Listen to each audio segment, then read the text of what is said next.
Hello and welcome to today's webinar presented by Delubal Software. Today we'll be working in our structural analysis and design software, Rfem. The topic for today's presentation is fabric tensile structures in Rfem 6. My name is Amy Heilig. I'll be your presenter. I'm the CEO of the US office and also a technical support and sales engineer, and I'm located in Philadelphia, Pennsylvania. My colleagues Alex Bacon and Siska Cho will be your moderators, answering any questions you may have. They are both technical support engineers, also located in the Philadelphia office. If the control panel does seem to get in your way when you logged into this GoToWebinar, feel free to show or hide that with the orange arrow up at the top. We always want to encourage everyone to ask questions throughout the presentation. You can do so within this same dialog box. If by chance we don't get to all your questions, I'll certainly send you a follow-up email afterwards. So I want to quickly go over the content that we'll be covering over the next hour today.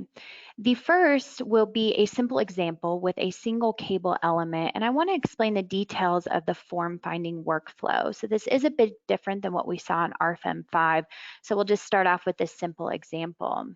Then we'll move on to our second example, and this will be a little bit more comprehensive. We can see the structure over here on the right-hand side. This will include those fabric membranes as well as the cable elements, and we'll perform the form finding workflow here as well. I'll also show you how to apply loads to the structure, including the wind load generation utilizing our standalone program, RWIND 2. So this will utilize a CFD analysis or computational fluid dynamics to place our structure in a numerical wind tunnel for the wind analysis.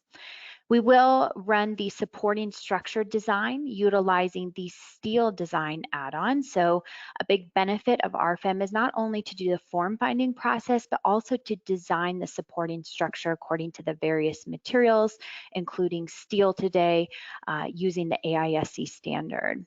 And of course, throughout these examples, we will be running the calculation and we'll review the analysis and design results.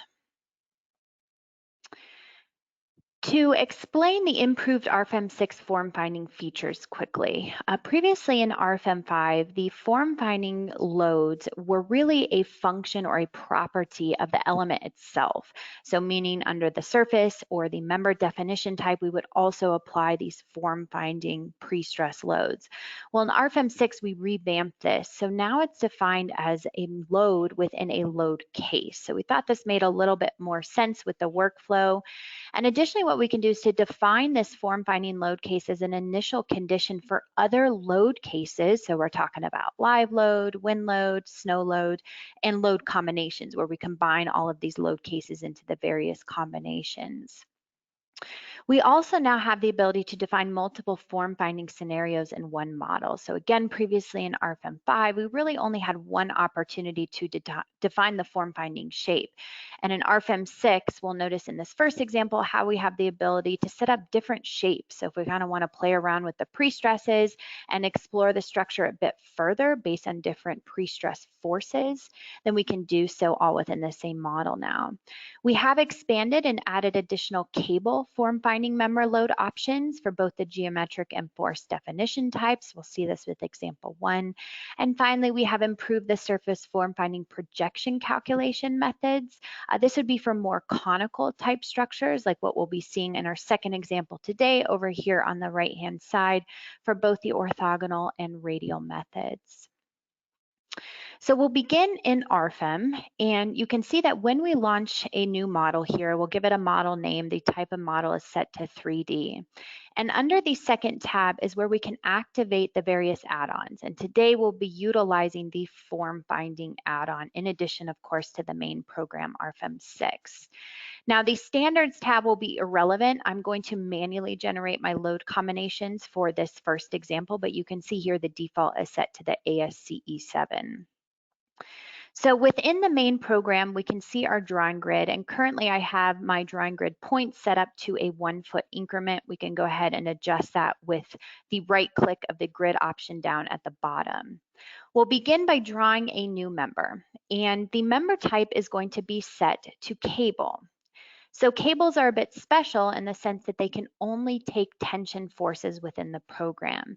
And the program will automatically also recognize that for these nonlinear elements, we do need to run a third order analysis. So that will automatically be set in the load cases and combinations. We'll see this in just a few minutes, but we know that the stiffness of the cable elements will be modified depending on what our tension forces are, requiring a third order large deformation analysis.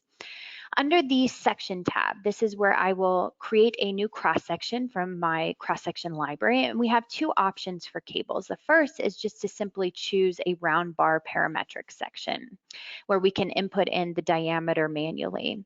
The alternative option is to choose this standardized section, and we can use our filters over on the left to filter to the United States. And you can see that we have several cross sections where the diameter is already defined for us, including the 1/2 inch diameter section shown here. Now I need to create my material for my cable. So I will launch my material database, and we actually will use our filters over on the left to filter to metal. And under the material subtype, we have here cable. So we only have a few options available under this material definition type for cables, and most likely the material that you're going to be using from your selected manufacturer is not shown here. So we want to take advantage of a user-defined material. So what I would suggest doing is to utilize one of these materials that's already available here simply as a template option. So we can choose the manufacturer Pfeiffer, for example. I click OK, and then I'm immediately going to go into the edit material settings. So within the edit material settings, this will allow me to turn on the user defined material here. I can even give this a new name, whatever it may be. For this example, we'll call it user defined cable material. Under the second tab here, material values, this would be the information that we receive directly from the manufacturer for our particular cable element that we're using. So I'd want to go ahead and modify those material properties. Once we're done doing this and we click OK, we should see that material update automatically here within the same dialog box. Now, if you have multiple user-defined materials for our cables and we don't want to constantly re-enter these into the program for every new model, what I would suggest working with is what's called templates.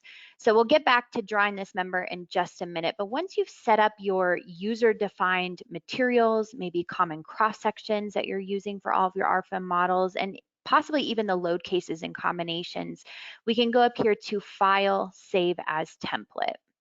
And then when we create a new Rfem model back in this dialog box that we initially saw, you can see that template is an option here where we can select one of the saved templates that we've created. Notice I have one called cables here where maybe I have all of my materials already set up for my user-defined cables. So getting back to drawing this member, remember we want to set the member type to cable. We've already defined the cross section. I'm going to snap to a point here at 0, 0, 0, and my second point will be at 30, 0, 0. So a 30-foot long cable. Now we do need to support this member, so we'll apply a new nodal support. We'll just go ahead and take advantage of the default hinged option shown here.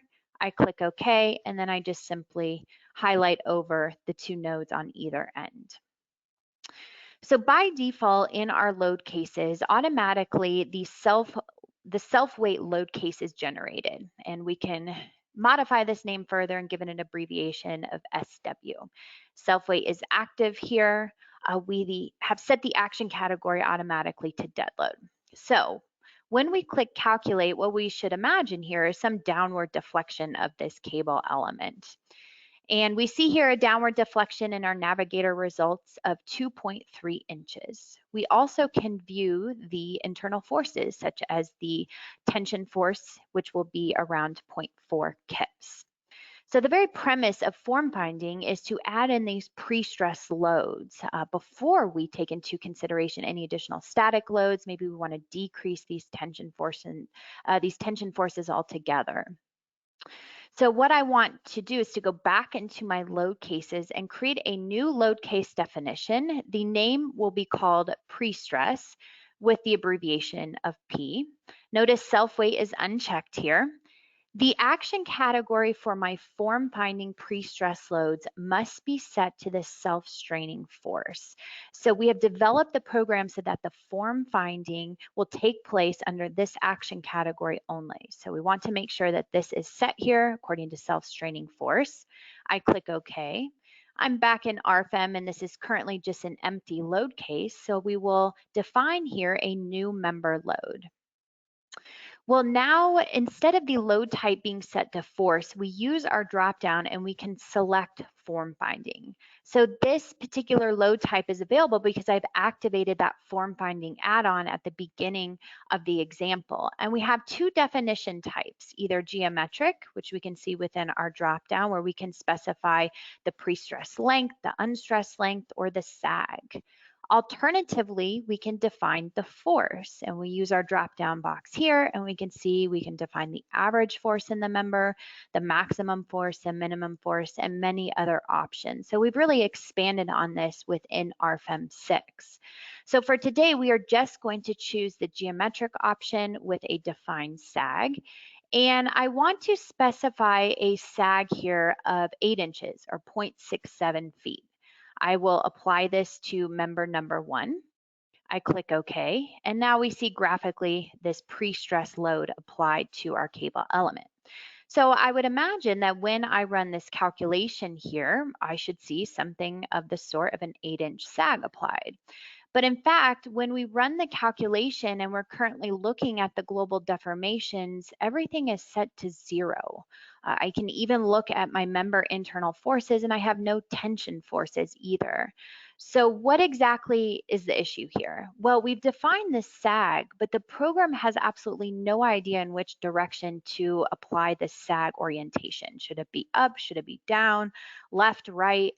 So the reason for this is because we have no other guidance or loads defined with this pre-stress option here. Well, we can fix this by possibly considering just the self-weight during the form finding load process. So I go back to my load cases, and what I'm going to do is to create, or actually let's back up a step under the base tab. Let's uncheck the combination wizard. So I'm going to manually create my load combinations instead. So I go to my load combinations tab and we'll create our first load combination, but I'm going to give it the user defined name here of shape 1, which is going to be equal to my self weight plus that pre-stress load. Well, we can see here it's set to large deformation analysis. Again, the program recognizes these cable elements. And under the assignment tab, we will move both self weight and pre-stress over to the right, assigned to load combination 1. So now when I click the calculate button, what we should see are hopefully some results. And sure enough, if we take a look at the global deformation, I now see a deflection of 8.47 inches. So this is better than 0, but it's still a little bit more than that 8-inch sag that I initially defined. Well, this is really just an issue of accuracy. And we can increase the accuracy by increasing the number of iterations during the form finding process. So I'll go back up to my load combination that I just created, and under the static analysis settings, I'm going to go into the edit options here. And we also have a tab for form finding. And notice the default number of iterations is set to 15. Well, I'm going to increase this and set it to 50 instead. So I click OK. I'm going to rerun that calculation quickly. And now what we'll see under our deflection is 8.04 inches. So we're quite a bit closer to that 8-inch sag than what we saw just simply by increasing the number of iterations. Maybe we're also interested here in the member internal forces, the tension force. So we can see now this is decreased significantly to 0.114 kips in comparison to just running the self weight. All right, so I had mentioned in the PowerPoint that within Rfem 6, we have the ability to kind of play around with the different form finding settings and to see the different shapes or form finding shapes on the structure all within one model. So let us go back to our load cases tab, and I'm going to define a new load case here. And this is going to be called dead load with the abbreviation of D. The action category will be set to dead load. Notice self weight is unchecked here. I go back into Rfem, and we just simply have an empty load case, so I'm going to apply a new member load. The load type will be set to force, but it will be a concentrated load with a load magnitude of negative 2.25 kips. And I'm going to apply it at 50% of the member length, and I specify member number 1. I click OK, and we just see this simple point load applied right here at the midspan under load case 3. Well, I now want to combine this dead load case with my form finding conditions. So I'm going to create yet again a new load combination. And I define a new load combination here. I give it the user defined name of shape 2. This time though, it's going to be equal to my dead load that I just created, that point load, plus my pre-stress conditions. And under the assignment, we can move over the pre-stress load as well as that new dead load. I am not going to consider self-weight for this particular shape. So I click calculate, and what we'll see here after the calculation is done is we take a look at our deflection, and sure enough, we'll go ahead and turn off our grid and our applied load here. We have a deflection that is still close to that 8-inch sag, so 8.04 inches. But notice how my deflected shape looks quite a bit different, more of a triangular distribution here. And by the way, you can always adjust the deformation factors here over in the control panel to something larger or smaller. We can take a look at our member internal forces, and we see here we now have a tension force of 25.2 kips. So this is how, again, we can kind of explore these different form finding settings all within the same model. What else might be interesting to us is if we go under the navigator display options, and all the way at the top, we have this option here for display topology. And the initial option is to show the original shape. So this is before the form finding has taken place. And notice our results are presented to us still just on this completely straight cable. Alternatively, we can view the deformed shape, and our results and our tension force is displayed with that triangular distribution shown here for that deflection. Going back into the load cases, what else I want to point out is that we now have the ability to very easily add load factors during the form finding process. So if I take a copy of shape 1 here, and I'm going to rename this one to shape 3, I'm going to apply a load factor, and I'll just simply rename this one to begin with, of 1.6 to the self weight. Well, under the assignment tab, you can see that currently these factors are set to 1.0. So if I want to adjust this, I can just simply type in 1.6 with my factor here, and we can rerun this calculation. Now, what we would expect is to see similar deflections. Yet again, we're still reaching that 8-inch sag that I have previously defined under form finding. But if I take a look at my tension force, this should be slightly higher now that we have increased that load factor for my self weight. So you can see it's 0.183 kips. If we take a step back and look at shape 1, you can see the tension force decreases to 0.114. All right, so now we have explored some of the different scenarios with this initial form finding shape, but how do we combine this now with additional load cases like live load, snow load, wind load? So we will yet again create one more load case here, and we will call this one live load with the abbreviation L. The action category is going to be set to live.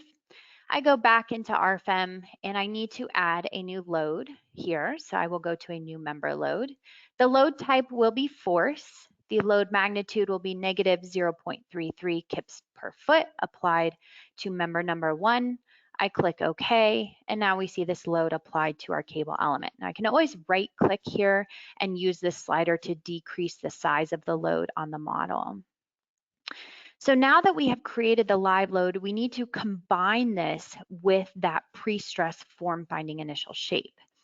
So I'll go to my load combinations, and I'm going to create my first load combination that has more to do with the static analysis rather than the form finding shape. And with this load combination, I'll give it the user defined name of self weight plus the live load.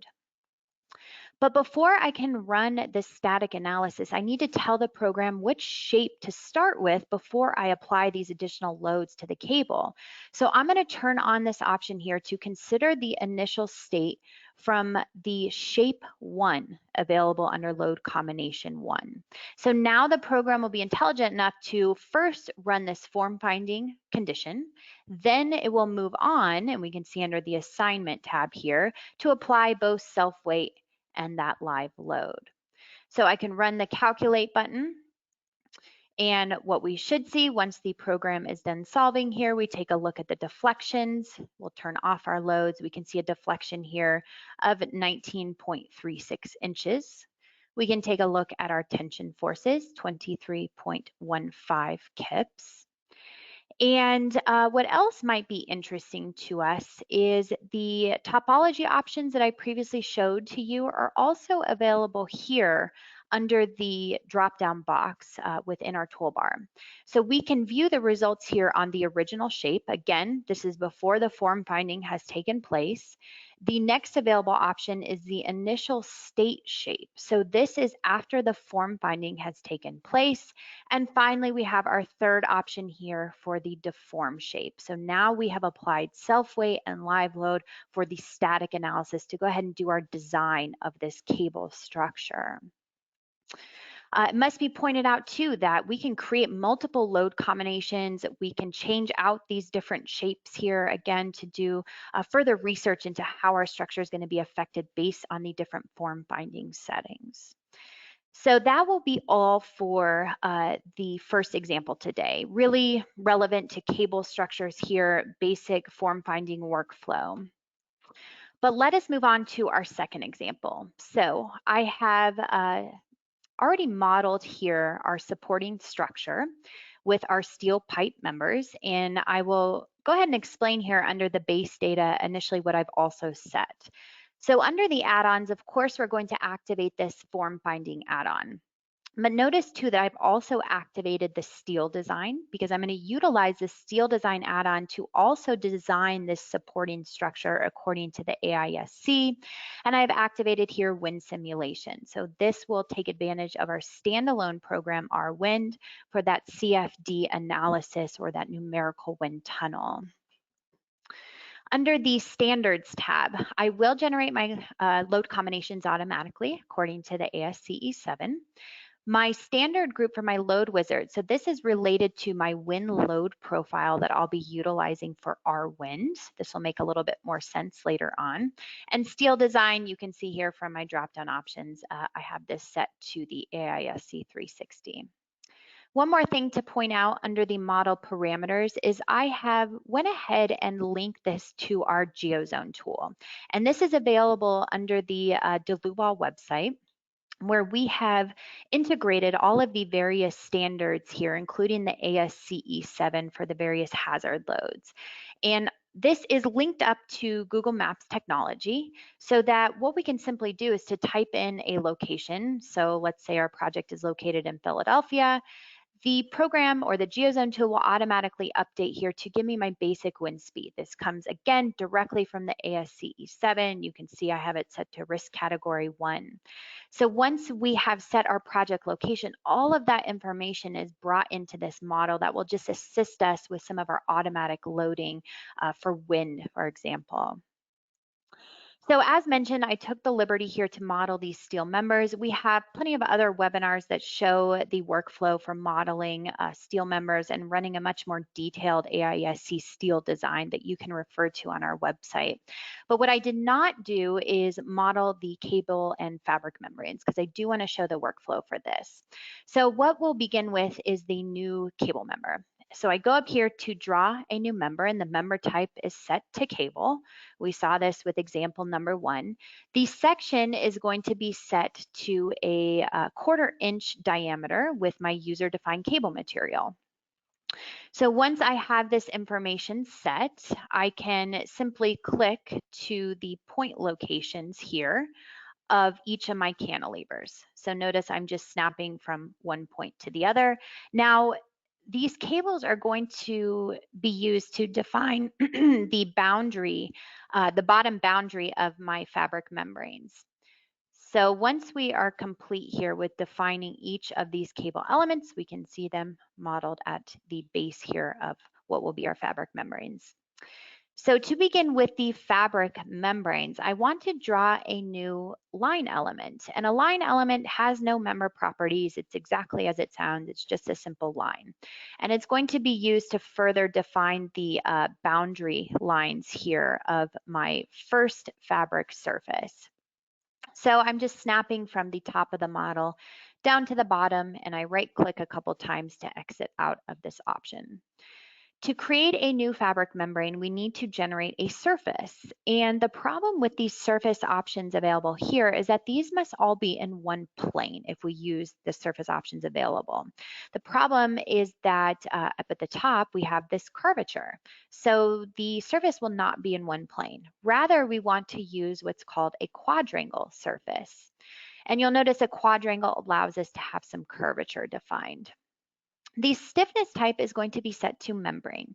And a membrane is special just like a cable element in the sense that it can only take those in-plane forces or those tension forces. We need to define a new thickness and material for our fabric membrane. So I define a new thickness type here. I will immediately define a new material. And once again, similar to our cable elements, we'll use our filters over on the left to filter to fabric. And we really only have two options here.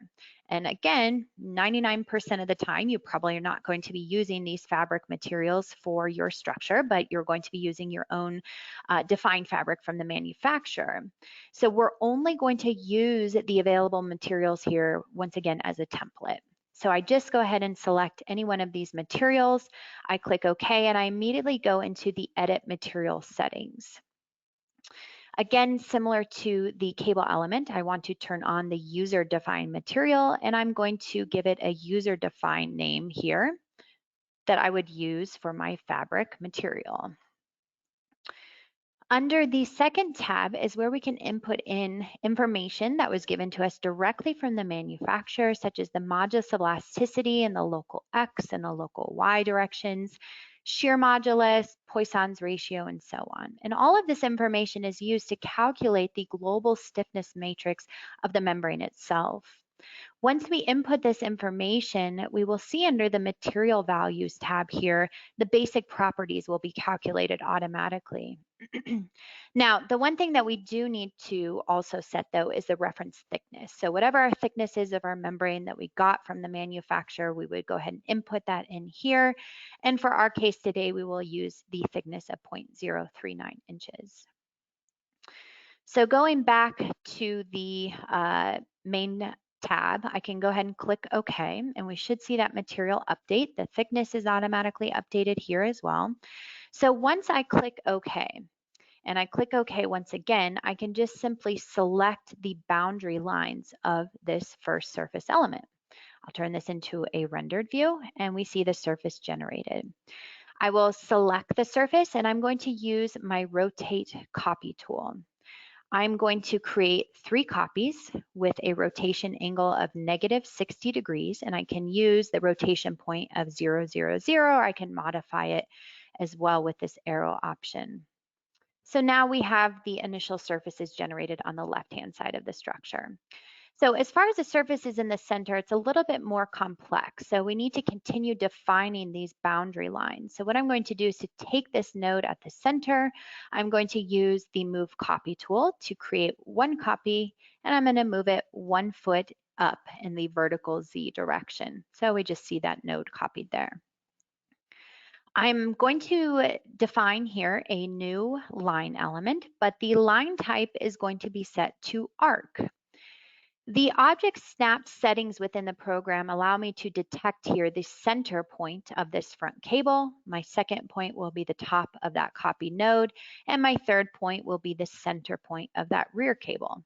I can right click to exit out of this dialog box, and now we have this arc element shown here.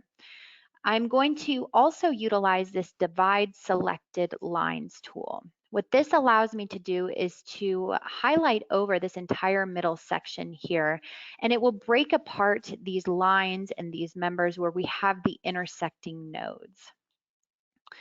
Finally, I'll draw my last line element by drawing a new line here. A single line is fine. I snap up to the top of my structure and snap down to the top of that arc element. I'll right click to exit, and we can continue defining the quadrangles here at the front and rear of the structure by drawing a new quadrangle surface. Remember, the stiffness type must be set to membrane. I don't need to redefine the thickness or the material. And by the way, if you have these user-defined materials for your fabrics as well as your cables, remember those template options to go ahead and save so that you can open up an Rfem model with those user-defined materials already set. We click OK in this dialog box, and then I can simply select the boundary lines here for my quadrangle that will be located at the back of the structure. I will do the same thing at the front of the structure, selecting my boundary lines, and we can see those quadrangles generated here.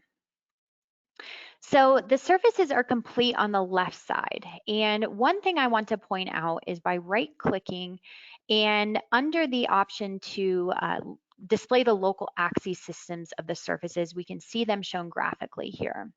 I'll turn this to wireframe view, and you'll notice the local axes are kind of oriented in every which way. And this is a problem for many reasons. Number one, if you remember, our material input, such as the modulus of elasticity, is based on these local X and Y axes. Also, our form finding settings, when we define those pre-stress forces, they're also going to be based on the X and Y directions. And finally, our results are all based on local axes of the surfaces. So if everything is going in every which way, realistically, our results are not going to be correct. So we need to align these so that they have a nice orientation all in the same direction. So I'm going to highlight all of my surfaces by holding down my control key, but I'm going to deselect this surface here at the front right with my shift, and I'm going to right click on these surfaces, and under the surface option, we can reverse the local axis system. And I'm actually going to right click on this back surface here, and I'm going to reverse the local axis system here. So now all of these Z axes are pointed inward. But I want to take this a step further by selecting all of my surfaces, once again by holding down my control key. I'm going to double click to edit them, and under the specific axes checkbox here, we now have an input axes option.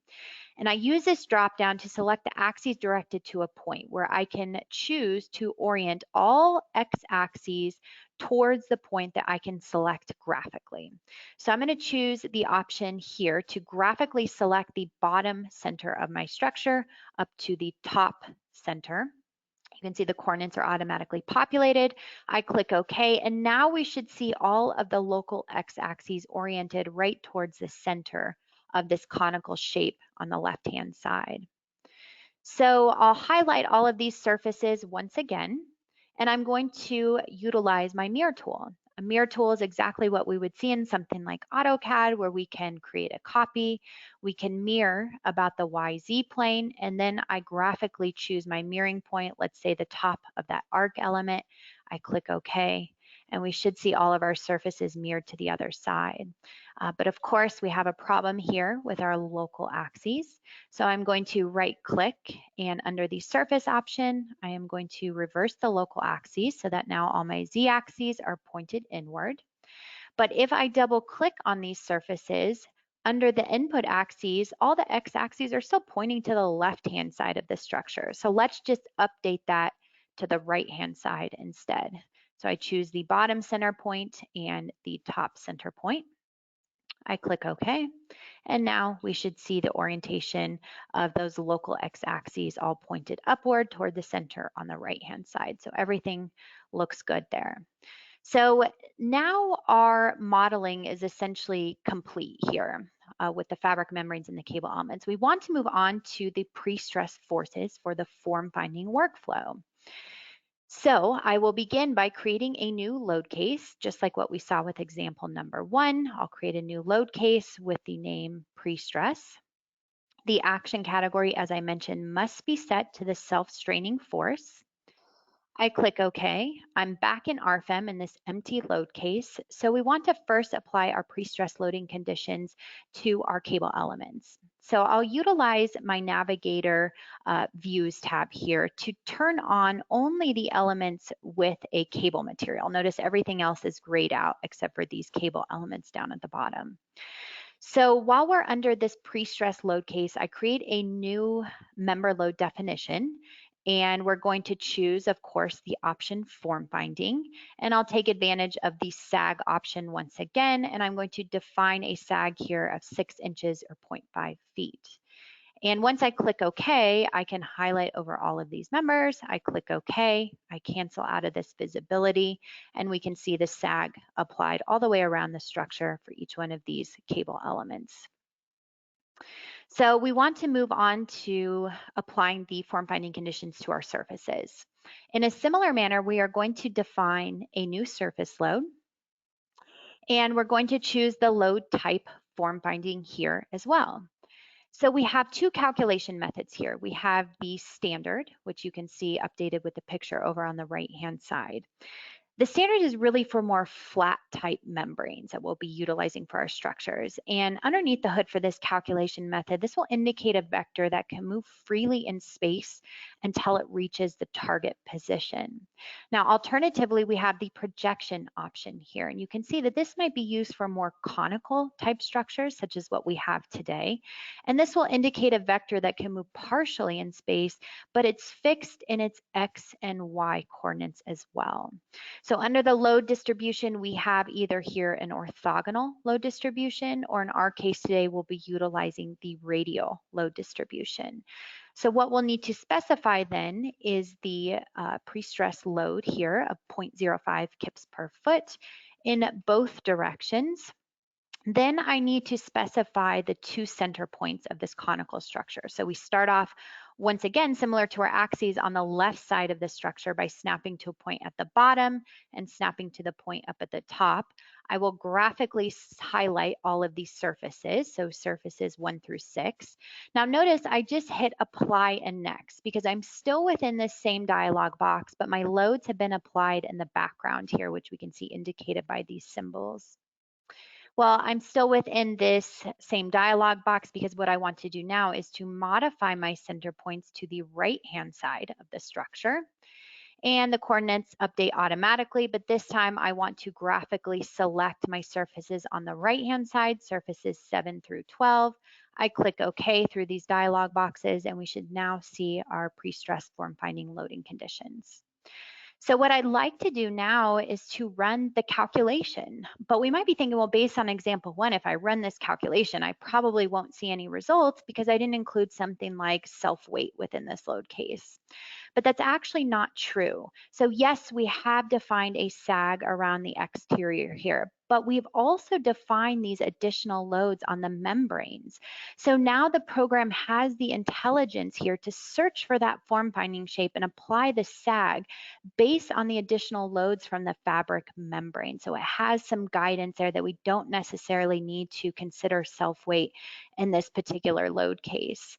If we go to calculate mesh settings, before I run this calculation as well, notice the target length of the finite element mesh is set at 0.75. Maybe we want to alter that for our initial form finding pre-stress case.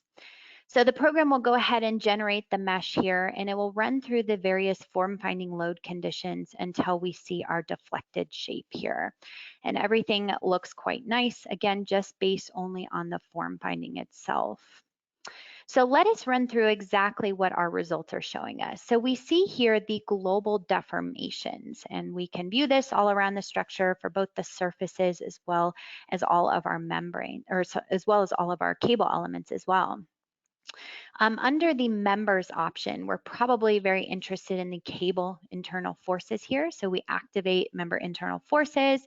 Maybe I take a step back and I'm going to deactivate the A53 grade B material, but I'm going to activate only my cable materials. So now I'm just viewing the internal forces here for each one of my cable elements, just based on this pre-stress condition.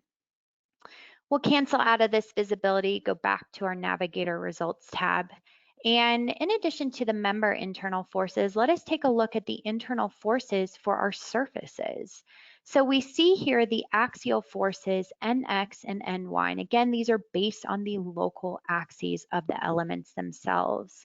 So we see here in kips per feet, in which the center of the structure, we're pretty close to that 0.05 kip per foot input that I put in for the form finding conditions. As we vary around the structure, especially at these steeper inclinations, it might vary a bit. Same concept for NY.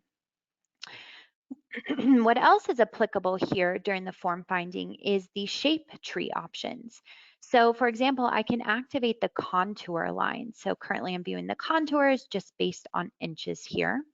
I can activate the inclination, which is showing me based on degrees. And also I can activate the inclination directions. And under this second tab here in my control panel, notice this red arrow points me to which factor I can currently control. Maybe I decrease this factor. And now we can see with these line elements exactly where the inclination direction is for that form finding case. Okay, so realistically, that is the pre-stress form finding workflow. But now that we have went ahead and solved for this condition, we need to consider the additional load cases for our static design. And what I'm talking about is concepts like live load and wind load. So we go to our load cases tab and we'll create a new load case here with the load case name live. The action category must also be set to live. Notice self-weight is unchecked here. So what I can do is to click OK. I'm in this empty load case here back in Rfem. We will apply a new surface load.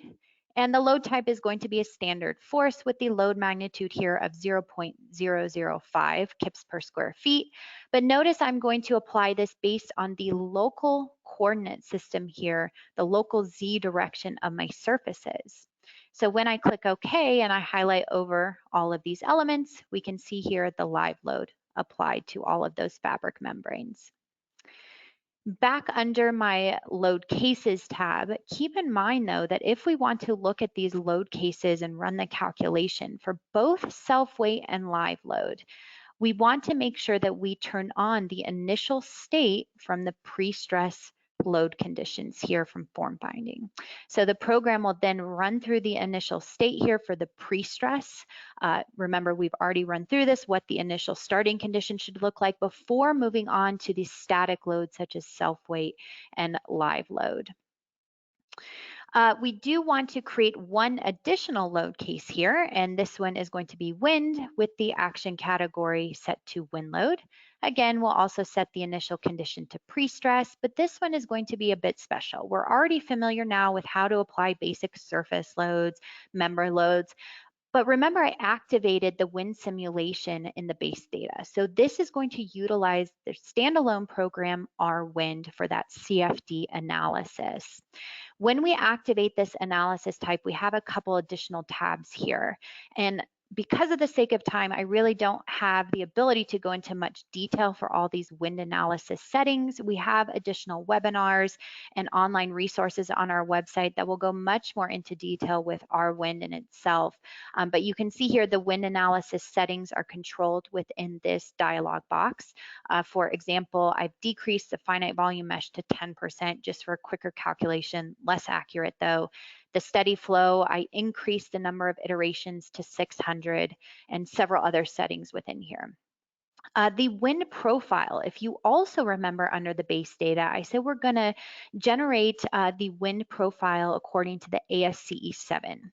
So we can always modify the standard back under the base data, but for now, utilizing the ASCE 7, what we see here is that the program has brought in that basic wind speed because I have linked that to that online GeoZone tool available on the DeLuval website.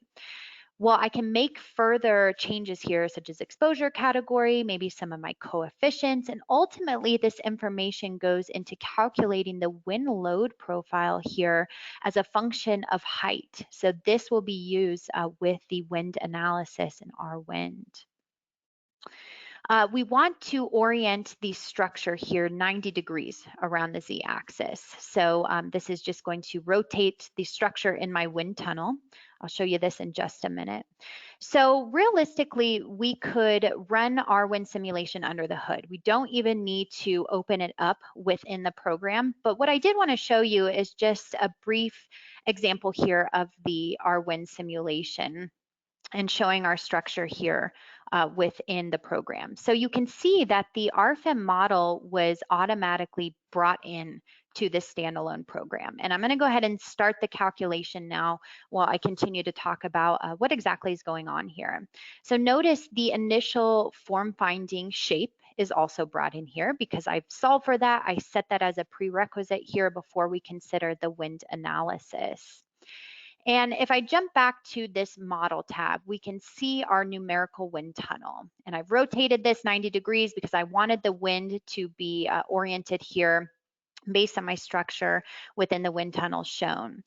We see the wind will be applied from the left to the right based on this red arrow. The wind velocity at the start is based on the ASCE 7 wind load profile. And by the way, you can always create your own wind load profile too if it doesn't fit within the standard.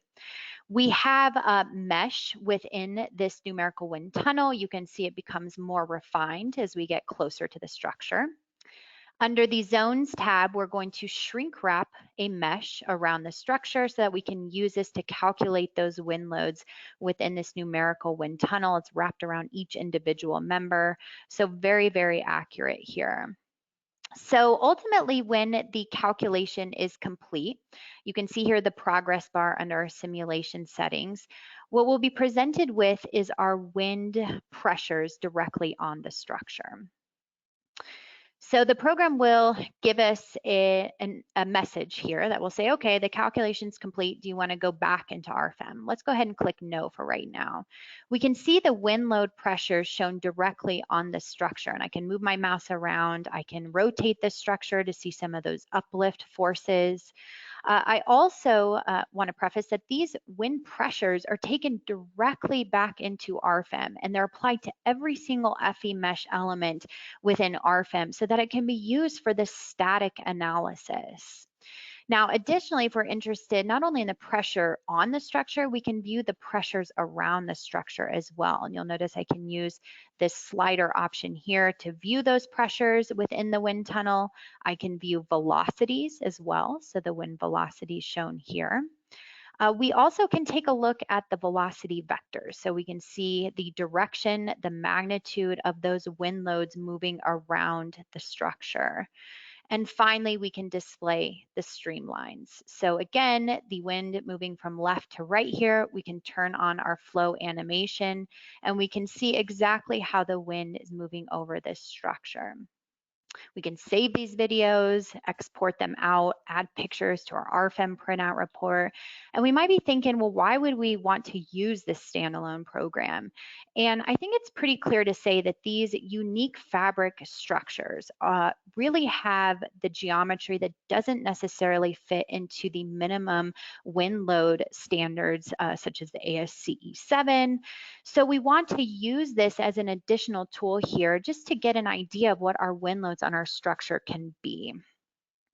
So once we are done running the RWIND calculation, we just simply exit out of here. And again, all of these results will be brought back into Rfem. So now that we are done defining these various load cases, we need to combine them into the load combination. So back under the base tab, notice I have activated here my combination wizard according to the ASCE 7. The actions tab, I am going to deactivate here this self-straining force. I do not need the program to consider it further in my combined load combinations. Rather, we are always going to use this particular action category as a initial condition. So we do so here under the design situations. And the design situations are really needed for our steel design. And you can see here my LRFD design situation is generated as well as my ASD design situation. And what we want to do here is to go into the detail settings, and similar to what we did with our load cases, we want to activate the initial state from the pre-stress load case number 2. I click OK. Now this same combination wizard is used for both my factored and my unfactored load combinations. And I jump to my load combinations here, and I can see my factored load combinations listed individually in orange, my unfactored load combinations listed in red, and every single one of these has the initial state from load case 2 for my pre-stress. So the program will apply the form finding conditions before it moves on to the static analysis with dead, live, and wind load. And of course, we can control this individually here for each load combination, but by setting it under the design situations, it automatically imported in this initial state here.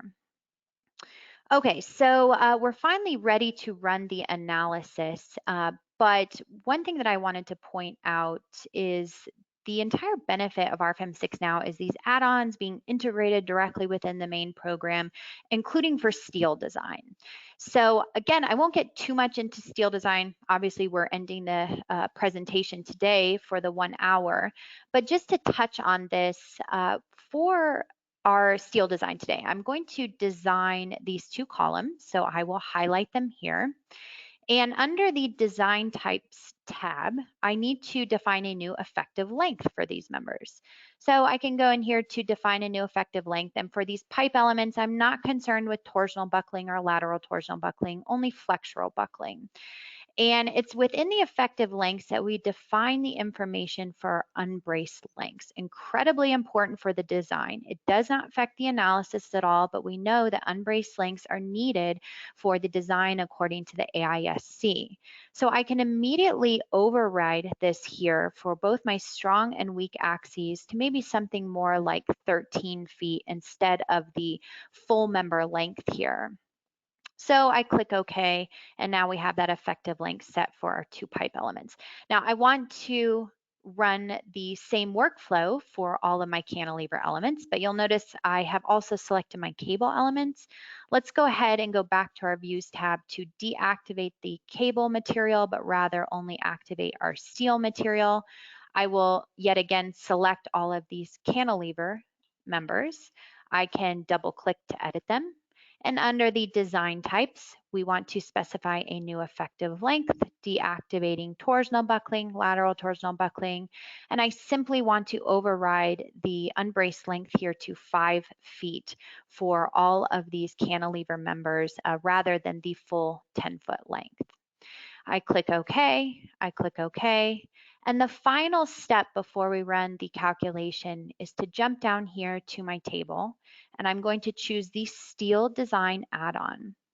Notice we have here under our design situations our LRFD design situation. Remember, that's the factor load combinations. And we have ASCE for unfactored load combinations. So I simply want to relate the LRFD factored load combinations to my strength limit state according to LRFD design. But my unfactored load combinations, I'll relate this to my serviceability limit state design. Now my objects to design, what we can do is just to select the relevant objects here. Maybe I only want to select my pipe elements as well as the cantilever members, because those are the only 2 that I've defined those unbraced lengths. Otherwise, the program will give me an error. You can see, let me check that one more time. Okay, looks to be selected here. Okay, so now that we have defined all of this information, we can finally go to calculate all. The program has already run through this initial form finding condition. It's going to use that as the starting shape now for all the rest of my load cases and combinations. You can see they're going to solve very quickly now in Rfem 6, our steel design solves, and we are now presented with our results here in Rfem. So we're currently looking at the static analysis. We can see this in our navigator results dropdown here. Now we've already visited some of this information, topics like global deformations, and we can change around to our different load cases here. But we're also interested in our member internal forces. So yes, we can view the axial forces or the tension forces within our cable elements, but maybe we're also interested in information such as MY, our moment for our strong axis, our weak axis.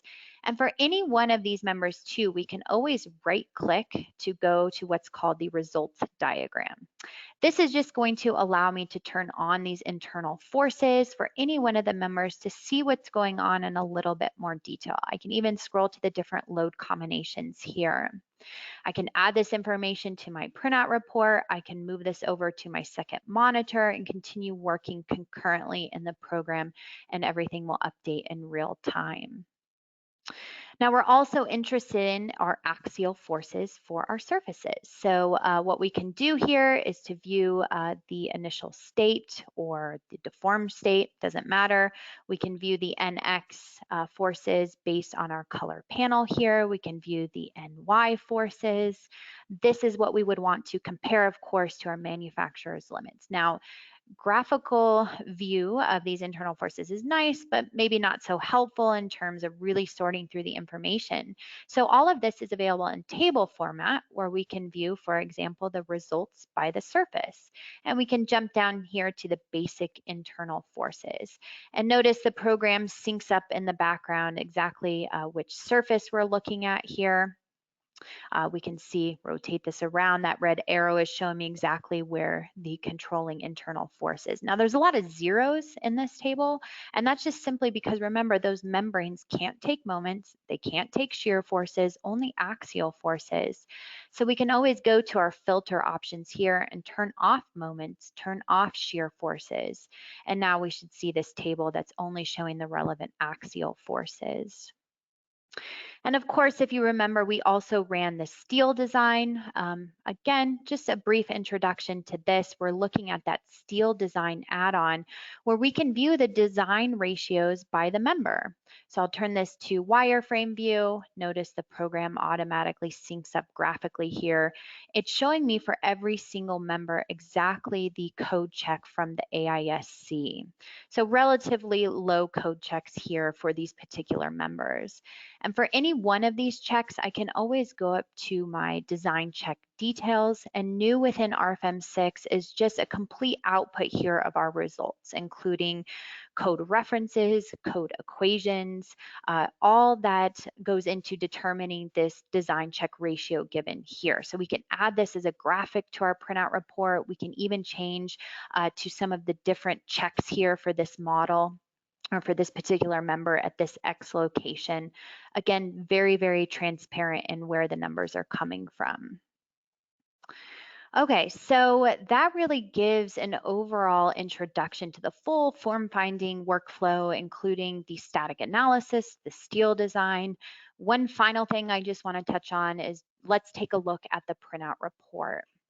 So perhaps I'm interested back in the static analysis here, and I want to take a look at my NX forces for my fabric. And I'm going to modify this in the reverse Z direction here. And I'd like to print off the NX and NY forces for several of my load combinations that I've created. So I have the option, of course, to run through each one individually, add it to my printout report, but rather I'm going to show you a bit quicker option. So the first thing to do is to create a new printout report up here in our toolbar. And we can take advantage of some of the default template options, including the input data and reduced results, which is what I will utilize today. Otherwise, you can create your own template. Turn on and off whatever you see here for all the various options, save it as a template, and use this for all of your future Rfem models. So I create this printout report, kind of generates this in the background, but I'm going to next go up to the option to print the graphics to the printout report. And what we will initially see here is the NX and NY forces. And notice it's taking up the full page height here. And what typically you would also see is this color scale shown on the inside. So if we wanted to modify any of this, we can change the height, for example, to maybe only 50%. So I can input that in directly here. Maybe I want to use or move my color panel outside of here. So that's one option we can make a change to, so it's not blocking any of the graphics. But lastly, I want to take advantage of the multi-print option. option. And the multi-print option will activate this results tab here. And under these surfaces, this is the exact same information that I saw within the main program. I can show the internal forces NX and NY. And I can select now multiple load combinations here to print off these internal forces. So perhaps I want to choose my first 3 factored load combinations, for example. I click OK, I click Save and Show. And so now what the program is going to do is to cycle through those first 3 factored load combinations, take a quick snapshot of NX and NY. Once it's done with that, we'll also see the progress bar in the lower left-hand corner here. It's going to create the printout report.